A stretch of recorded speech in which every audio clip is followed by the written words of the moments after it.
사랑하는 영락교회 지체들에게 주 안에서 평화 인사를 전합니다. 오늘은 2023년 2월 21일 화요일입니다. 오늘의 묵상 본문은 신명기 34장 1절로 12절까지의 말씀입니다. 오늘 본문 말씀 34장 1절부터의 말씀은 이렇게 시작합니다. 모세가 모압 평지에서 느보산에 올라가 여리고 맞은편 비스가산 꼭대기 이름에 여호와께서 길르앗 온 땅을 단까지 보이시고, 이제 마지막 모세의 죽음이죠. 신명기의 마지막 장이고 모세 오경의 마지막입니다. 그 모세의 죽음으로 이 오랜 이야기, 이 출애굽의 이야기가 이제 끝이 나게 되는 거죠. 주님께서 여러 번 말씀하셨던 모세를 가나안 땅에 이제 인도하기 위해서 불러내셨어요. 그 아브라함에게 했던 약속을 600년간 주님이 가지고 계시던 그 약속을 드디어 우리의 삶의 자리, 현상 가운데 이루어 주시는 실제화되는 그 순간이죠. 그런데 이제 모세는 그것을 보지 못하는 것입니다. 600년을 기다렸는데, 그리고 자신의 삶 가운데는 40년을 학수고대하면서 여기까지 왔는데 그것을 보지 못하는 이제 모세의 마음은 어떤 것이었을까, 이런 생각도 들고, 또 600년을 지나서 그 약속을 성취하게 해주시는 또 주님의 은혜, 신실하신 주님을 같이 볼 수 있는 그런 본문의 말씀이죠. 오늘 34장 1절에 보면 느보산에 올라가 여리고 맞은편 비스가산 꼭대기 이름에, 느보산을 올라갔다가 그래서 산등성을 타고 비스가산에 오른 것 같이 느껴지죠. 우리 본문을 읽어보면. 근데 이제 원문 히브리어 원문을 읽어보면 비스가산 꼭대기가 느보산입니다. 비스가 산맥의 가장 높은 봉우리 느보산에 올라간 거죠. 비스가 산맥 중에 가장 높은 느보산 정상에 올라가서 길르앗의 온 땅 단을 보여주시는 겁니다. 길르앗 온 땅의 단까지 보이시고, 우리가 단이라고 알고 있는 건 단지파에게 주어졌던 땅, 가나안 북땅 헤르몬산 인근 지역이죠. 그 단까지 보이시고라는 말씀인데, 설마 이것이 이제 이 헤르몬산 지역에 있는 그 단이었겠느냐에 대한 이제 의구심을 갖는 거죠. 그래서 그 요단 동편에 있는 인근의 단 지역이 또 있지 않았겠느냐, 뭐 이렇게도 추측합니다. 왜냐하면 단지파의 땅 단이면 한 100마일 정도 떨어져 있다고 그래요. 근데 사람이 아무리 눈이 좋다고 그래도, 또 아무리 높이 올라가서 봐도 100마일이 어떻게 보이느냐, 이런 이야기죠. 그러나 우리가 이제 21세기 뇌과학이 발달하면서, 인지과학이 발달하면서 알게 된 뇌의 신비죠. 우리 뇌라는 것은 직접적으로 외부에 있는 것을 인식하지 못하죠. 시각과 청각이 완전히 분리되어 있고, 그렇게 들어온 정보를 사실은 뇌에서 가공해서 의식한다는 걸 알게 됐습니다. 눈에 보이는 걸 보는 줄 알았는데, 눈에 보이는 걸 보는 게 아니라 우리의 의식세가 만들어낸, 우리가 만든 정보에 입각한 시각 정보를 전기 신호로 처리하는 것이죠. 그래서 눈에 보이는 걸 보는 게 아니라 사실은 보고 싶은 걸 보는 겁니다. 이게 정확한 시각의 비밀이죠. 시각 정보의 비밀이에요. 그래서 보는 것을 믿을 수 없죠. 내가 보면 믿겠다. 보는 걸 믿기 때문에 속는 것이죠. 마술사들 다 마찬가지죠. 눈에 보는 것에 이제 맹점이 있는 겁니다. 그래서 주님이 보여주시면 보는 거예요. 주님이 눈을 열어서 보여주시면 눈에 보이면 보는 거죠. 이 심령의 비밀이고 또 눈의 비밀입니다. 헤르몬산까지 주님이 쫙 이 가나안 지역을 남쪽부터 북쪽 끝까지 쭉 펼쳐서 보여주시면 그걸 볼 수 있는 것. 이것이 이 보는 이 비밀이다라는 겁니다. 7절에 가면 그가 120세였으나 그의 눈이 흐리지 아니하였고, 이삭도 그렇고 야곱도 그렇고 마지막엔 눈이 흐려져서 잘 보지 못했죠. 노인이 되면 눈이 흐려지잖아요. 이제 50을 간 놈은 저도 노안이 와가지고 책 보는데 아주 어려움을 겪고 있는데, 이걸 어떻게 해결할까, 이런 마음의 고민이 있습니다. 그런데 120세에도 눈이 밝았던 모세, 주님이 하신 일이죠. 120세에 비스가 산맥의 꼭대기 느보산을 오를 수 있는 체력, 주님이 주신 거죠. 주님이 눈을 열어주시면 못 볼 게 뭐가 있겠습니까? 그래서 단까지 보아서 헤르몬산을 봤다고 해도 뭐 이상할 게 없죠. 우리 주님의 능력 가운데에서 주님이 보여주시는 것을 보는 눈이 엿되어서 깨어있는 우리 모두가 되기를 주의 이름으로 축원합니다. 2절에 또 온 납달리와 에브라임과 므낫세의 땅과 서해까지의 유대 온 땅과 네겝과 종려나무의 성읍 여리고 골짜기 평지를 소알까지 보이시고, 소알이라고 하는 것은 이제 사해의 남단 끝에 있는 이제 가나안 땅에 들어가는 그 땅까지인데, 나와서 쭉 걸어왔던 땅들을 쭉 순서에 따라서 초기에, 출애굽 초기에 이렇게 사실은 이 땅을 밟고 와서 소알에서 가나안 땅으로 들어갔어야죠. 그 땅들을 한번 쭉 보여주시는 거예요. 4절에 여호와께서 그에게 이르시되 이는 내가 아브라함과 이삭과 야곱에게 맹세하여 그 후손에게 주리라 한 땅이라. 내가 내 눈으로 보게 하였거니와 너는 그리로 건너가지 못하리라. 이 이야기를 주님도 마음에 걸리셨는지 여러 번 하시는 거죠. 그리고 또 모세가 이 말씀의 의미를 깨닫기 때문에 이 말씀에 순종하는 것입니다. 지금 가나안 땅 건너면 건너지 또 못 건널 게 뭐가 있겠어. 그냥 건너가면 되잖아요. 그런데 이 땅을 건너지 못한다라고 하는 주님의 말씀의 뜻이 무엇인지를 알기 때문에 그래서 거기서 멈추는 거죠. 이것이 신앙이에요. 내가 30년 동안 새벽 기도했기 때문에 이제 29년 했는데 1년만 더 하면 30년인데 근데 주님이 이제 그만해라 그러면 그날로 딱 끝나야 되는 겁니다. 내가 목회를 25년 했는데 5년만 더 해야지. 주님이 오늘 그만둬라. 그럼 오늘 그만둬야 돼요. 이것이 주님이 인도하시는 비밀입니다. 이 주님의 뜻이고 주님의 말씀이죠. 이 귀한 비밀이 있어요. 주님의 사람은 주님의 뜻에 따라 이제 그 길을 가야 되는 것이죠. 5절에 이에 여호와의 종 모세가 여호와의 말씀대로 모압 땅에서 죽어 6절에 벳부올 맞은편 모압 땅에 있는 골짜기에 장사되었고 오늘날까지 그 묻힌 곳을 아는 자가 없느니라. 벳부올이 어디냐? 벳부올은 말 그대로 부올이라는 이름이 들어온 것처럼 부올에 장사 지내는 곳이었겠죠. 그런데 모압 땅 골짜기에 장사되었다. 근데 오늘까지 그 묻힌 곳을 아는 자가 없다. 그래서 이 말씀 때문에 모세의 무덤에 대한 또는 모세의 죽음에 대한 여러 이제 이야기들이 있습니다. 우리가 하나 유념해 봐야 될 것은 유다서 1장 9절에 나오는 말씀이에요. 유다서 1장 9절을 찾아보면 이렇게 말씀이 나옵니다. 천사장 미가엘이 모세의 시체에 대하여 마귀와 다투어 변론할 때 감히 회방하는 판결을 쓰지 못하고 다만 말하되 주께서 너를 꾸짖으시기를 원하노라 하였거늘. 천사장 미가엘이 모세의 시체에 대하여 마귀와 다투었다. 이게 무슨 말일까? 그 말의 깊은 뜻을 알지 못하죠. 그러나 유다의 전승 가운데서는 이 말씀을 어떻게 이제 이해하냐면, 왜 이런 말씀이 나오냐면, 천사장 미가엘을 보내서 모세의 시체를 장사 지냈다. 근데 장사 지냈다는 건 땅에 묻었다는 게 아니라 사실은 미가엘이 그 시체를 가지고 올라갔다. 이렇게 유대인들은 이제 전승을 통해서 믿고 있는 것입니다. 땅에는 모세의 무덤이 없다. 이런 것이죠. 그럼 마귀랑 다퉜다는 건 무슨 이야기인가? 육이라는 것은 이 현상에 속한 거잖아요. 이 세상에 속한 것이잖아요. 이 땅의 옷을 벗고 가는 거죠. 그래서 이 시체에 대한 권리를 이제 마귀가 갖고 있다는 겁니다. 그래서 마귀가 아니 죽었는데 죽은 시체는 내 관할인데 왜 그걸 네가 갖고 가느냐 이렇게 나오니까 미가엘이 주께서 너를 꾸짖으신다. 주님이 하시는 일이다. 이렇게 이야기했다는 것이죠.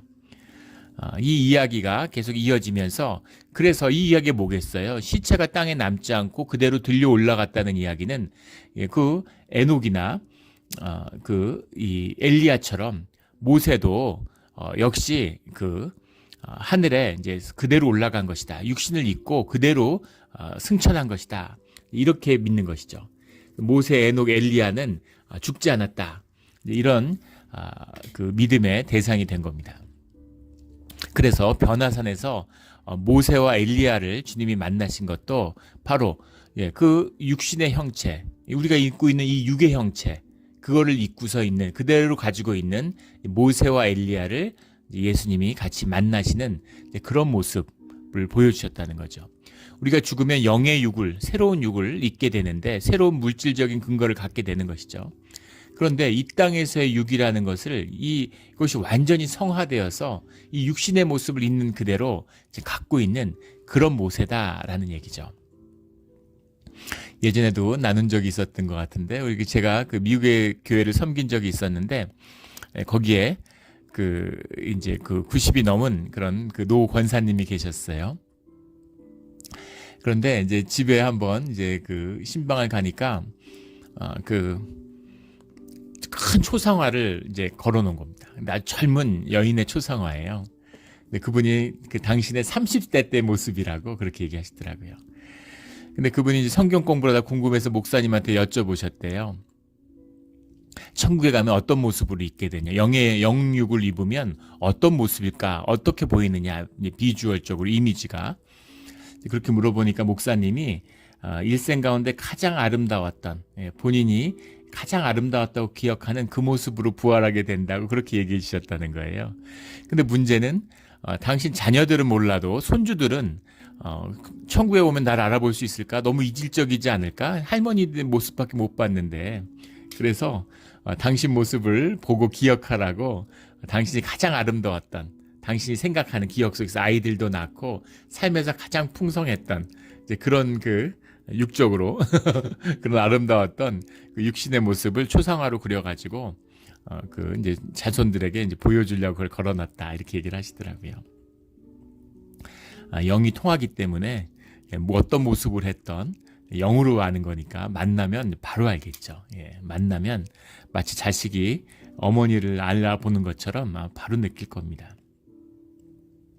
그런 것처럼 이 육의 모습, 이것을 그대로 모세는 올라갔다, 이런 전승이 있다는 것이죠. 또 이제 그런 종교학자들은, 인류학자들은 만약에 모세가 땅에서 장사를 지내고 땅에 무덤을 만들었다면 그것 자체가 숭배의 대상이 됐을 것이다, 그렇게들 이야기해. 모세교가 됐을 것이다. 그렇게 되지 않은 것이죠. 모세 자체가 우상 숭배의 대상이 될 수는 없는 거죠. 그것을 피하는 결과적으로 그런 효과도 있었다, 이렇게 얘기하는데, 그러니까 이것은 미스터리입니다. 모세의 무덤이 어디 있는지 아무도 몰라요. 정말 미가엘 천사가 데리고 올라갔는지 아니면 땅에 묻어주고 갔는지 그건 알 수 없지만, 사람들은 그 육신이 어디에 묻혔는지를 알지 못한다는 겁니다. 7절에 모세가 죽을 때 나이가 120세였으나 그의 눈이 흐리지 아니하였고 기력이 쇠하지 아니하였더라. 주님의 은혜죠. 소명이 이끄는 삶, purpose driven life, 그 목적이 이끄는 삶을 사는 사람의 이 뜻입니다. 주님이 80세에 부르셨어요. 그래서 그 소명을 완수할 때까지 40년 동안 광야의 생활을 감당하고 주님의 그 리더십을 발휘하기 위해서 육신의 그 체력도 더해 주신 거죠. 이것이 소명이 이끄는 삶의 비밀입니다. 소명에 붙들림 받은 사람들은 아프지 않죠. 소명이 내 삶을 이끌기 때문이에요.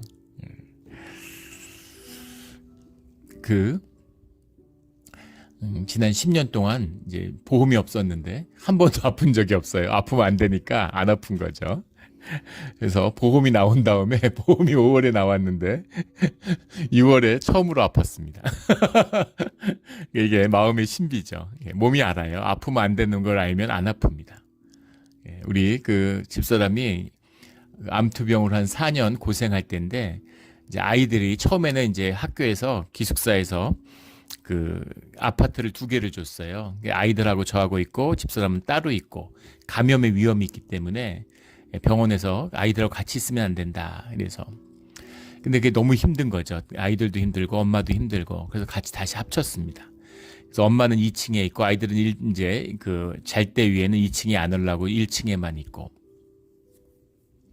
근데 아이들한테 손 깨끗이 씻고, 엄마가 감염되면 안 되니까 앉거나 이제 안기고 이러면 안 되고, 엄마 방에 들어올 때는 조심하고 문 밖에 서서 이야기하고 이렇게 쭉 정했습니다. 그리고 절대 너희들 아프면 안 된다. 엄마가 만약에 또 감염되거나 아프면 우리 또 따로 살아야 된다.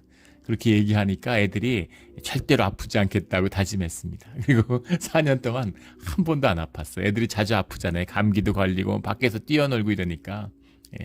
겨울에도 막 더우면 위통 벗고 뛰어다니고 이러니까 애들이 아픈데 아프질 않아요. 애들이 아무도 아프지 않은 겁니다. 이것이 우리의 생명의 비밀이죠.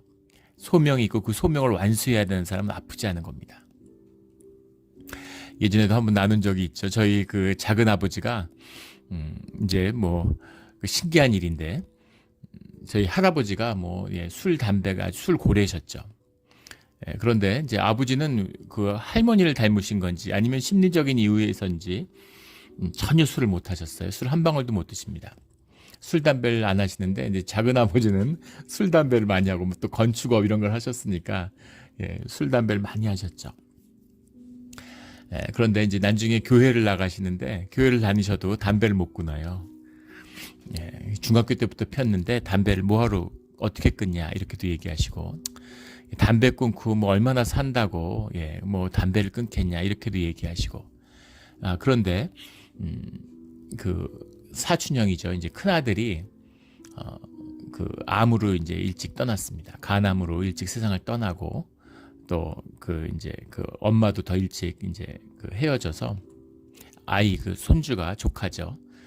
오촌 조카죠. 그 사촌형의 아들이 이제 애 하나인데 애가 초등학교도 들어가기 전인 것 같은데 이제 혼자 됐어요. 할아버지가 아이를 키워야 되게 된 거죠. 그러니까 이제 큰아버지가 자기 손주를 혼자 키워야 되는 거예요. 뭐 할머니가 계시지만. 그래서 얘 장가 갈 때까지는 또 얘 대학 갈 때까지는 어른 될 때까지는 내가 키워야 되는데 건강해야 되는데 이제 그렇게 생각하시는 거죠. 그러니까 담배를 끊으셨습니다. 담배 절대 못 끊는다. 이거는 내 의지는 못 끊는다 그러는데 담배를 하루아침에 끊으셨어요. 그게 인간의 마음이고 인간의 정신의 힘입니다. 생명의 힘이에요. 그래서 소명과 삶의 목적이 가치와 의미를 위해 사는 사람들은 주님이 그것을 감당하게 하시는 거죠. 한국에 제가 섬겼던 교회 목사님도 그런 분이셨는데 살면서 16번 수술을 하셨다는 겁니다. 30대 후반부터 얼마 못 산다고 그랬대요. 근데 물론 이제 그 60대 후반에 돌아가셨는데 그 뒤의 삶을 정말 불꽃같이 살다 가셨습니다. 늘 그 얘기를 해요. 그분이 아프고 몸이 안 좋아지면 새로운 주님의 선교의 일을 벌이신다는 거예요. 그럼 주님이 또 더 살게 해주시고 더 살게 해주시고 그런다고. 그래서 몸이 안 좋을수록 더 교회의 일을 열심히 하고 더 선교에 열심을 내야 된다. 그게 지금까지 산 비밀이다. 이제 이런 얘기를 하셨던 기억이 납니다. 그런 게 있는 것이죠. 모세가 120세가 됐으나 눈이 흐리지 아니하였고 기력이 쇠하지 아니하였더라.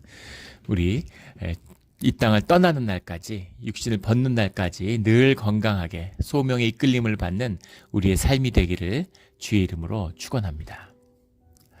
8절에 이스라엘 자손이 모압 평지에서 모세를 위하여 애곡하는 기간이 끝나도록 모세를 위하여 30일을 애곡하니라. 그 율법의 정신이 잘 드러나 있는 부분이죠. 율법에는 이 애곡이 일주일을 넘길 수 없게 되어 있습니다. 안식일이 끼어 있기 때문에 일주일을 넘기지 못해요. 주일날 애곡할 수는 없지 않습니까?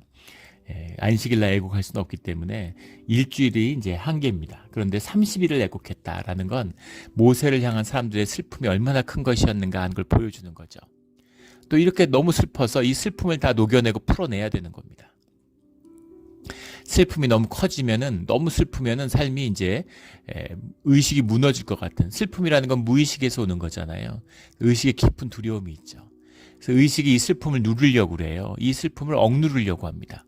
두려우니까 그 슬픔을 마주하고 슬픔을 풀어내는 게 힘드니까 그 슬픔을 외면하려고 하는 거죠. 이것이 인간의 비극입니다. 그래서 뭐 의식 속에 가두려고 그러고 예식화시키려고 그러고 또 많은 경우에는 억울한 죽음을 당했다고 생각하면 분노로 이 슬픔을 에너지로 분노의 에너지로 슬픔의 에너지를 누르려고 합니다. 누군가 이제 희생양을 잡고 누군가에게 분노를 투사하고 너 때문에 이렇게 됐어 이런 식으로. 그러면 그 슬픔의 그 질곡에서 벗어나지 못해요.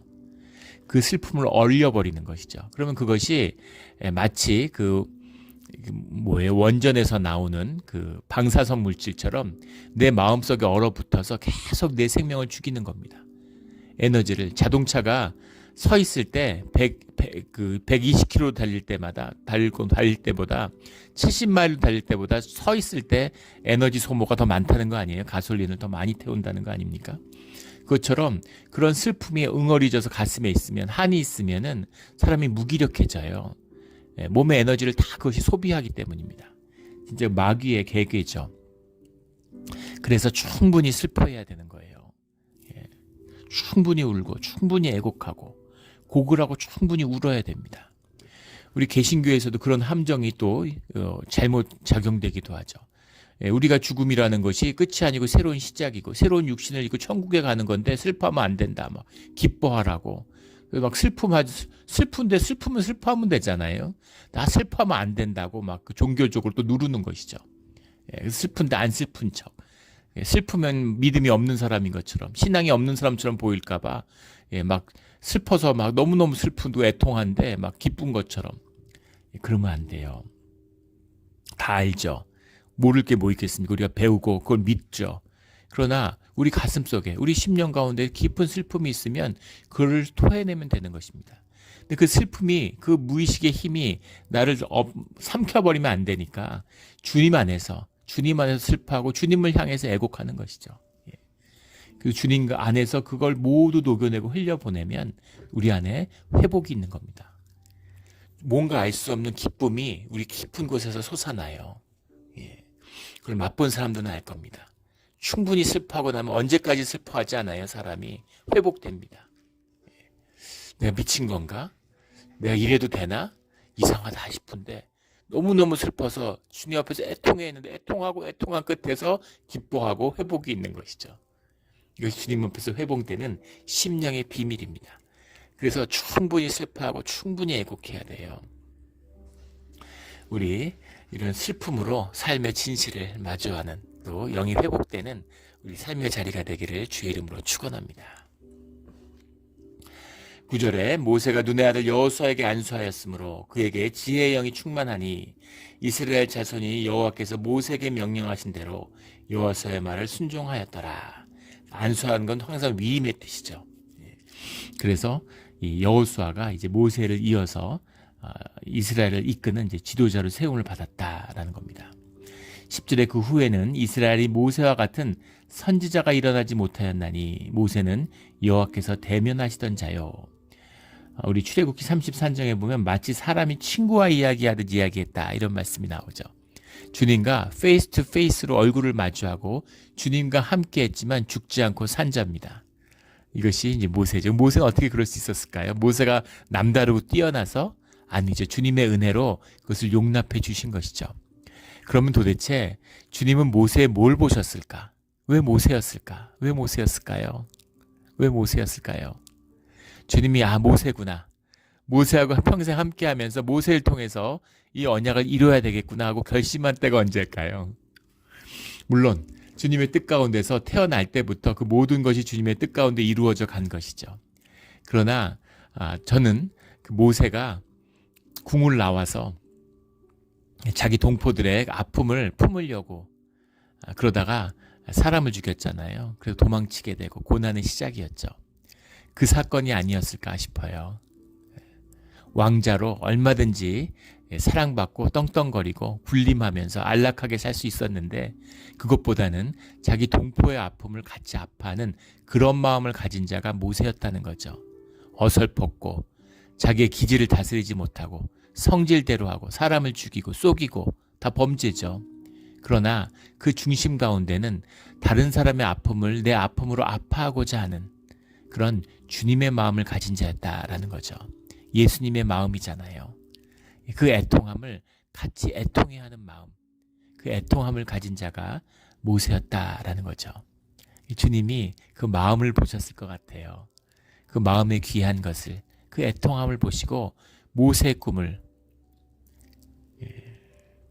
아브라함의 꿈이고 이삭의 꿈이고 야곱의 꿈이지만 그 꿈을 받은 그것을 모세의 꿈으로 주님이 받으시는 것이죠. 오늘도 마찬가지 아니겠습니까? 애통하는 주님의 마음, 그 마음을 품는 자들이 되어야 되는 거죠.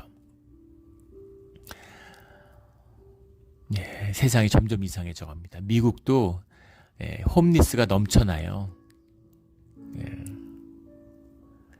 홈리스가 미국 전체 인구의 10분의 1일 것이다. 이런 통계가 나올 처럼 그 정도 설마 그럴까 싶을 정도인데 엄청납니다. 꼭 홈리스까지는 아니더라도 미국의 그런 빈민가나 할렘과 같은 게 급속도로 확대되고 동시에 무너지고 있죠. 세상의 3분의 1이 하루에 2불 이하로 삽니다. 10분의 1이 기아 상태에 있다고 그래요. 그런데도 미국에서는 다이어트 약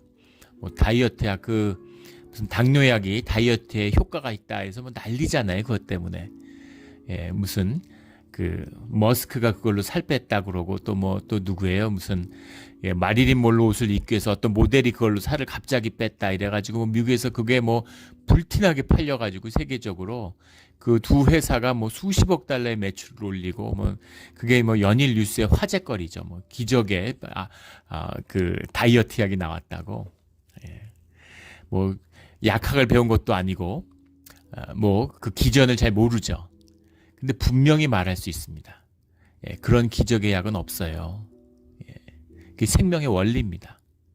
잠깐 몸을 속일 수는 있지만 영원히 속이지 못합니다. 잠깐 생명을 속일 수 있어요.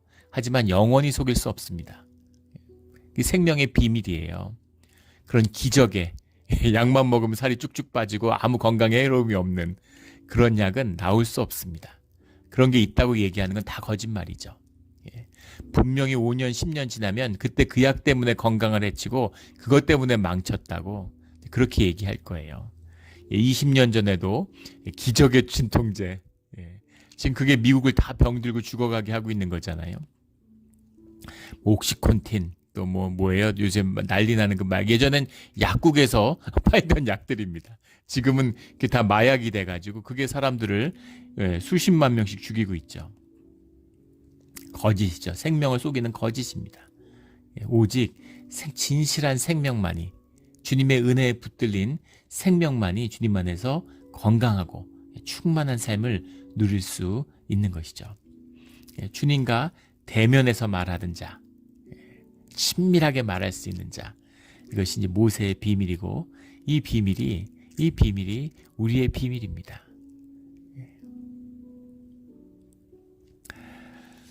그런데 이 모세는 왜 가나안 땅에 못 들어갔을까? 물론 우리가 잘 알고 있는 무리바의 사건 때문이죠. 주님의 영광을 가리는 사건 때문이었는데 우리가 여기서 그 의미를 정확히 봐야 할 것은 한 가지입니다. 심지어 모세가 누구예요? 모세는 인간의 율법의 상징입니다. 오늘 11절 12절에 나오는 것처럼 이적과 기사와 권능과 위엄을 그것을 이스라엘의 목전에서 행한 자이더라. 주님의 놀라운 역사를 행한 자예요. 능력으로는 모세를 당할 자가 있겠습니까? 말씀으로는 모세를 당할 자가 있겠습니까? 가장 큰 예언자였죠. 선지자고 능력의 종이고.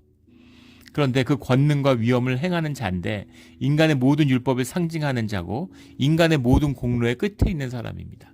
그런데 모세는 가나안 땅에 들어갈 수 없다는 것이죠. 왜냐하면 주님이 허락하시지 않기 때문이에요.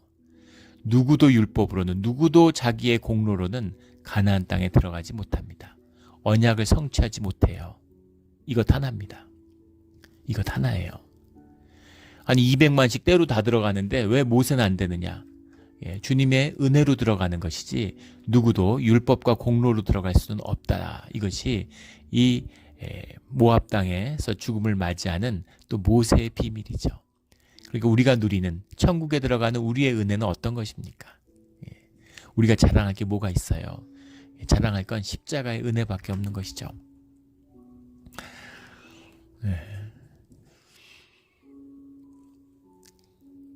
그럼 공로란 무엇일까? 완전 다른 것입니다. 이걸 참 미국 메이저리그에서 60홈런을 치고 MVP를 받았어요. 에런 저지인가요? 60몇 홈런을 치고 MVP를 받았어요. 그러니까 월드컵 나가야지. 아무 상관없는 거죠. 야구 잘한 거하고 축구대회 나가는 건 아무 상관이 없는 거예요. 똑같은 이야기입니다. 이게 참 받아들여지기 힘들죠. 내가 율법에 살고 공로를 따라 살았는데 그걸로서 내가 가나안 땅이나 천국에 못 들어갑니까? 못 들어가죠. 그건 전혀 다른 얘기이기 때문에 율법을 허락하신 건 우리를 위해서예요. 우리를 위해서고 우리의 삶을 위해서고 주님이 함께 머물고 주님의 은혜와 복을 우리에게 베풀어 주시기 위해서 우리에게 율법과 말씀을 주시는 것이죠. 그게 무슨 자격이 되거나 공로가 되는 것이 아닙니다. 오직 100% 주님의 은혜인 것이죠. 그 말씀의 은혜가 얼마나 큽니까?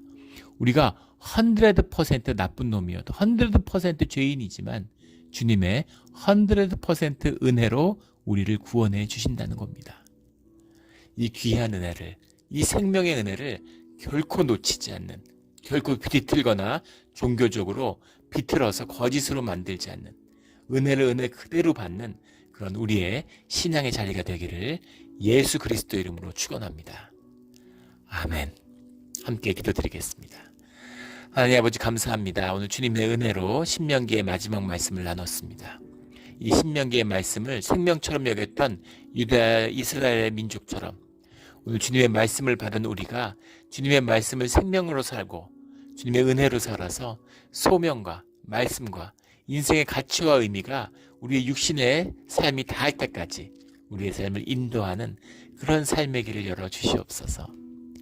생존을 걱정하고 미래를 염려하는 그런 어리석은 자가 아니라 오늘의 삶을, 오늘의 충만한 주님의 은혜와 주님의 뜻과 주님 안에서의 삶의 목적을 깨닫고 그것을 향해 살아가며 삶의 모든 기쁨과 축복을 누려가는 그런 우리의 오늘 하루의 삶, 또 우리의 남은 인생이 되기를 소원합니다.